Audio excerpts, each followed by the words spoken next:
Les additifs de nitrite présents dans les saucisses sont cancérigènes. Certains composants utilisés dans l'un des aliments les plus consommés au monde, surtout par les enfants, pourraient causer des cancers.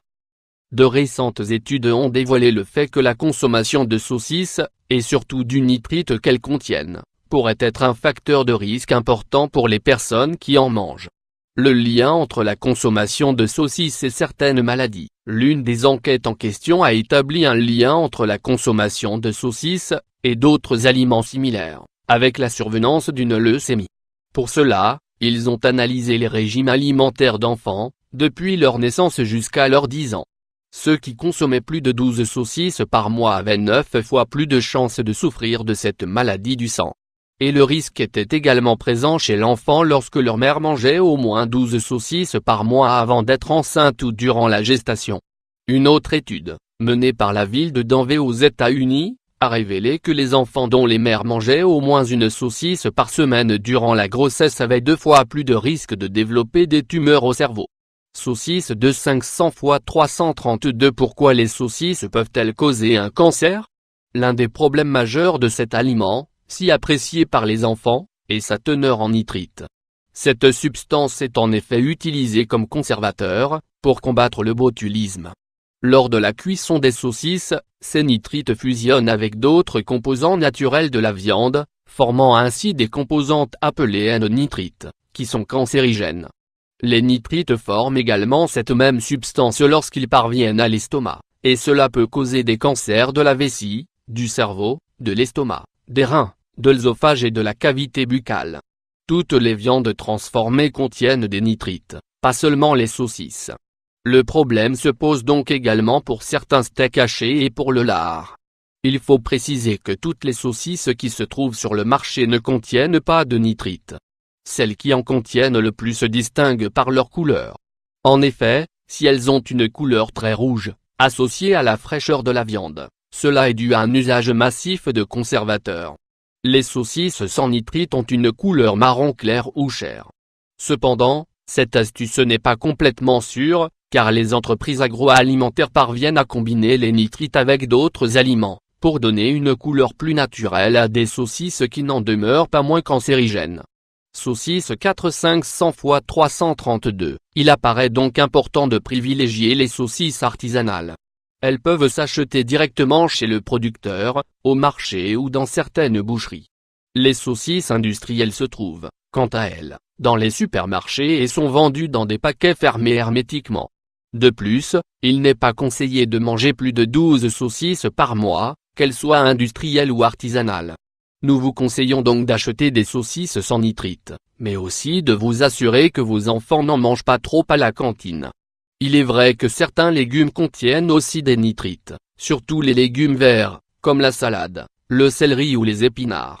Cependant, la consommation de ces végétaux réduit le risque de souffrir d'un cancer. En effet, les substances cancérigènes, les N-nitrites, ne se forment pas durant leur cuisson. Le nitrite des légumes est bénéfique pour la santé, car il contient des vitamines C et D, qui sont des inhibiteurs des N-nitrites. Ces végétaux ne sont donc pas dangereux pour notre santé, bien au contraire. Comment sont fabriquées les saucisses? Si vous souhaitez obtenir des informations sur ces aliments, ou si les études sur les nitrites ne vous ont pas complètement convaincu, il apparaît important que vous connaissiez la manière dont sont fabriquées les saucisses. Vous pourrez ensuite choisir, en votre âme et conscience, d'en manger, ou non. C'est l'un des aliments les plus consommés au monde, et dans le même temps, l'un des plus anciens, et certains de ses secrets valent la peine d'être révélés. Nous nous référons ici aux saucisses industrielles, vendues en supermarché, et dont les origines sont plutôt suspectes.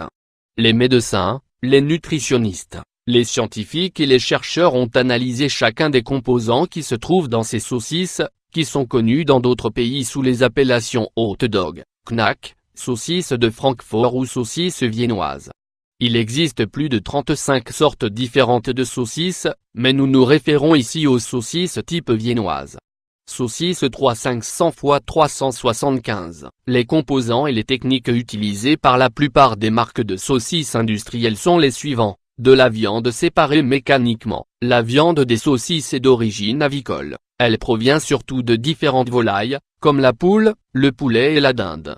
Les volailles sont déplumées et émises dans un système mécanique qui sépare les os de la viande. C'est un procédé qui peut être utilisé pour les vaches ou les porcs, mais dans une moindre mesure. Si l'on passe la viande des saucisses sous le microscope, on peut observer qu'elle contient de nombreux tissus et os broyés, mais également des nerfs, du cartilage, des vaisseaux sanguins, de la peau, etc. Des agents de saveur et de l'eau. Le second ingrédient principal des saucisses n'est autre que l'eau, car les règles alimentaires en vigueur exigent qu'elles en contiennent au moins 10%. Cependant, certaines marques en contiennent près de 50%. On peut légitimement penser que c'est quelque chose de bon pour la santé, mais il ne s'agit pas d'eau pure. Elle est en effet mélangée avec des agents de saveur, qui varient en fonction du pays de fabrication des saucisses. Ce sont des agents chimiques, des essences et des arômes artificiels, pour la plupart. Du sel et du sirop de maïs. Ces deux ingrédients sont présents en grande quantité dans toute la nourriture de type fast-food. Dans le cas du sirop de maïs, il est utilisé pour apporter de la consistance à l'aliment, ainsi qu'une texture et une saveur sucrée proches des saucisses traditionnelles, ou artisanales. De son côté, le sel est utilisé pour conserver l'aliment et pour l'élaborer correctement, mais les proportions qui sont mises dans les saucisses sont souvent énormes. Elles tournent souvent autour de 500 mg de sel, l'équivalent de 20% de l'apport journalier recommandé. Des phosphates de soude et des lactates de potassium. Saucisse 5 390 x 218. Le phosphate de soude est un mélange entre des sels de sodium et de l'acide phosphorique, et fonctionne comme un additif. Il interagit avec les protéines, les rendant inutiles, augmente l'aspect juteux de la viande et réduit la perte en eau. Le lactate de potassium est, quant à lui, un régulateur d'acidité et un antioxydant. Il permet de conserver la viande grâce à ses propriétés antibactériennes.